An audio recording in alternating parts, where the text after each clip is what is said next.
জুমার দিন মুসলিম উম্মাহর জন্য রয়েছে ফজিলতপূর্ণ অনেক আমল। এগুলোর মধ্যে একটি আমল অনেক গুরুত্বপূর্ণ, তা হচ্ছে জুমার দিন সূরা কাহাফ তেলাওয়াত করা। পবিত্র কোরআনুল কারীমের ১৫ম পারার ১৮ নং সূরা এটি। যদি কেউ সম্পূর্ণ সূরাটি তেলাওয়াত করতে না পারে, তবে সে যেন এ সূরার প্রথম এবং শেষ 10টি আয়াত তেলাওয়াত করে। জুমার দিন সূরা কাহাফ তেলাওয়াতের ফজিলত। হাদিসে এসেছে, যে ব্যক্তি জুমার দিন সূরা কাহাফ তেলাওয়াত করবে, তার ইমানের নূর এ জুমা হতে আগামী জুমা পর্যন্ত চমকাতে থাকবে।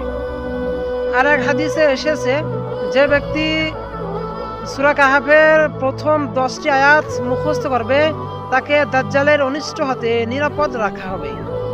আর এক হাদিসে এসেছে, যে ব্যক্তি জুমার দিন সূরা কাহাফ তেলাওয়াত করবে, তার পায়ের নিচ থেকে আকাশের মেঘমালা পর্যন্ত নূর আলোকিত করে দিবে, এবং যে ব্যক্তি উহার শেষ 10টি আয়াত তেলাওয়াত করবে, তার জীবদ্দশায় দাজ্জাল বের হলেও তার কোনো ক্ষতি করতে পারবে না।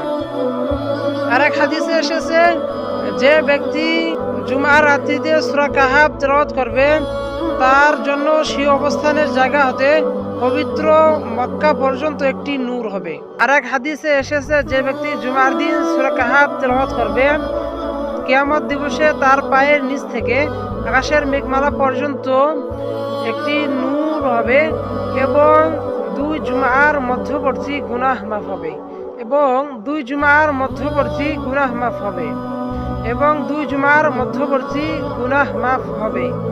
কেউ যদি এক বৈঠকে সূরাটি পড়তে না পারে, কয়েক বৈঠকে পড়লেও হবে। এখানে একটি প্রশ্ন হতে পারে যে সূরাটি পড়ার সময় কখন?